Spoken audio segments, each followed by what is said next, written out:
This guy has come all the way down from Dublin. Please give it up for Nghia. Woo!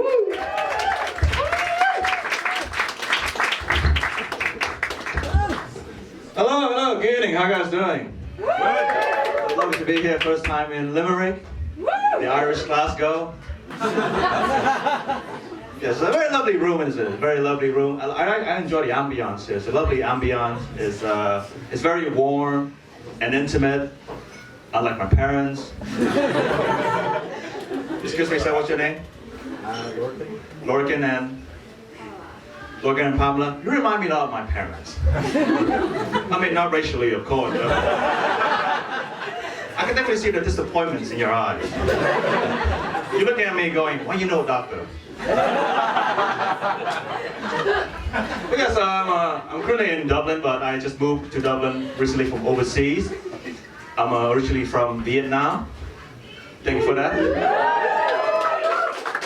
So I'm originally from Vietnam, also known as Healthy China.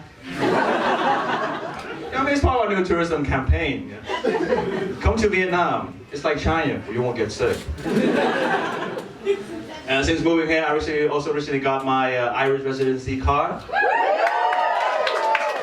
Thank you for letting me in. Since I got it, which basically means I'm now legally entitled to steal jobs for hard-working Irish comedians. But yeah, so this is not my first time living overseas because between the years of 2014 and 2018 BC, before Corona, I was living in Scotland, and during those times, I was traveling back and forth between Scotland and Vietnam. And you know when you travel between your country of birth and the one you're stealing jobs from, your status as a person changed. So in Scotland, I was a minority. And in Vietnam, I'm part of the absolute majority. In other words, in Scotland, I face problems. And in Vietnam, I am the problem. It didn't matter if Scotland has a very well-established Vietnamese community, all three of us. I was still get mistaken for all the racial groups as handsome as me. So I'll tell you a short story, right? This happened in 2015. In 2015 in the UK, there was the Rugby World Cup.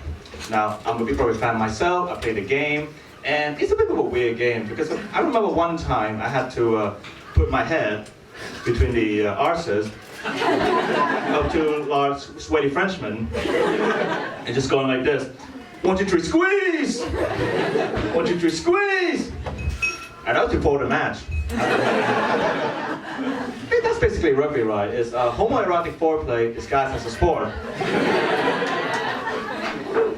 Yeah, so back to the story, right? 2015 Rugby World Cup. It was a good time for me. I decided to go to a place like this to watch one of the games. And the game that day was between Japan and South Africa. Now in rugby terms, South Africa is a major powerhouse in the game, to World Cup winner, and Japan is the minnow. And most people expected South Africa to walk over Japan easily. But the game got really exciting. It came down the last minute when Japan miraculously beat South Africa, and that's where everybody in the pub started congratulating me. And everyone was celebrating, being happy for me apparently. I didn't want to disrupt their joy. I had to go with the flow. Oh, cheers.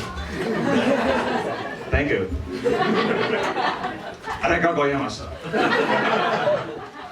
I'll talk every pints though. By embracing positive racism. But the last time I told this joke, it didn't go down very well because like in the audience there was a bunch of really angry South Africans, like both black and white South Africans. They were, they started heckling me midway through my jokes, and and at one point the white guy was like, "Don't you go there, bro? Don't you go there?" And then the black guy was like, "Oh, you." And it's very interesting, right? Like 25 years ago, you know anything about history of South Africa? 25 years ago, Nelson Mandela, the first black president of South Africa, Obama Sr., united the whole country by inspiring the rugby team to win the World Cup. Now, 25 years later, I'm also uniting South Africans by reminding the last one. You can imagine if Mandela was still alive and he was in the audience, he would just rally all of them against me. It would go like this: brothers and sisters, we must come together and kill this Chinese motherfucker.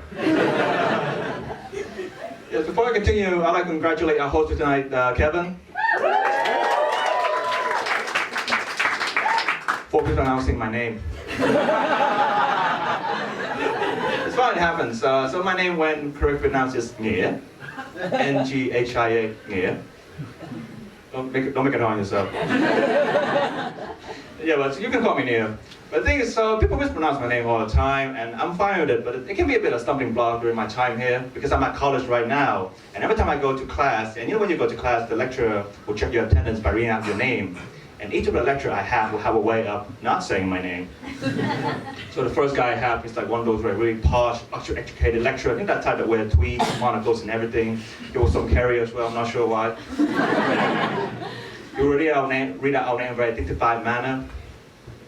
John, James, Rory, Lisa, Oriental fellow at the back.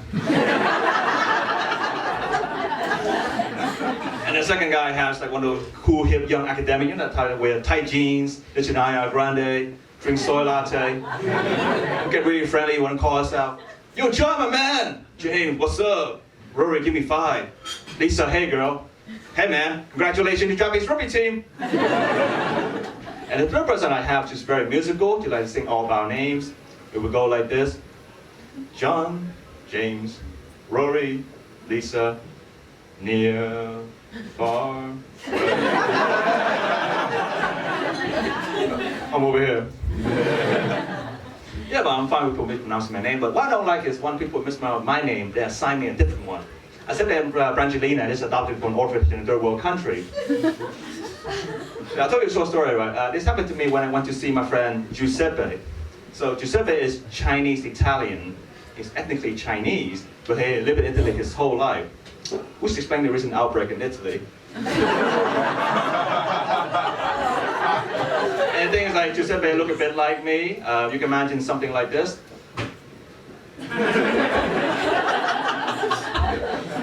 Ni hao. And so one night I went to his place to play a board game, because everyone in the world loves board game, right? You can tell where a person comes from by the very board game. So Giuseppe is Chinese, he likes to play mahjong.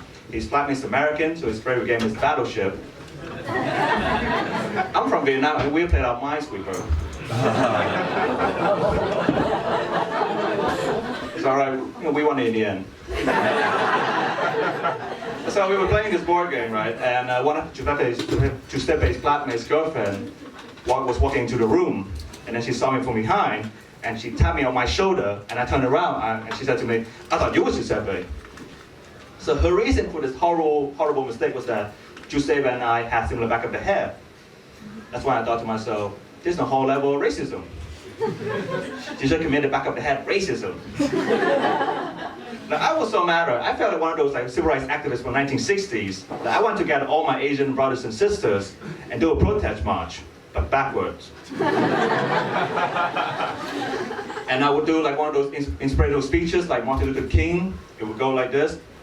I have a dream that one day we shall be judged by the content of our character and not by number 2 bucket of size haircut. So back to reality, right? I think I got off a wrong foot with this girl, so I went to reintroduce myself to her, and we played this little game where I say my name, she could pronounce it, I say my name again, she pronounced it for the second time. At one point she was like, that's just noises, mate. You know what? I'm gonna call you Giuseppe number 2. And that's when I said to her, and you shall be known as racist bitch number 1. You guys been lovely so far. I wanted to end you a little anecdote. While I was living in Scotland, I was working for a while. I was working as a Vietnamese interpreter for the Scottish police. So basically my job involved translating Vietnamese to English and vice versa. You can imagine, right? If there was like a crime scene involving Vietnamese witnesses, suspects, or victims, I'll be there. In a way, you can think of me as like a Vietnamese Batman. By night, I fight crimes with my language skills, and by day, I live on my parents' money. But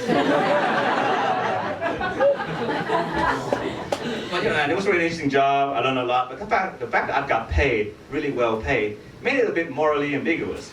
You can imagine, right? If in a particular month, I was short on cash, then I'll be hoping for bad things to happen to other people. In this case, I was targeting a very specific racial minority. I was hoping for bad things to happen to other Vietnamese people. You can imagine I'll be sleeping, I'll be dreaming one night. Oh, God wants someone to get murdered tonight. I hope they speak Vietnamese. Sometimes I was so desperate, I might have to commit a crime myself. I might have to mug an old Vietnamese woman. And you know, I would have to turn up to work, I would blow my cover. But no, you can imagine, right, at the police station, in the interrogation room, between the Scottish police officer, the old Vietnamese lady, and me, I'll be the most powerful person in the room. You can imagine the situation going out like this. The Scottish police officer asking the old lady a question. Would you please describe the perpetrator? And then that's when the old lady will give me a look of suspicion and face the police officer and say in Vietnamese, well, he looked like and sounded suspiciously like the interpreter here. And that's when I also face the police officer and then translate her words as, he was Nigerian. Thank you so much.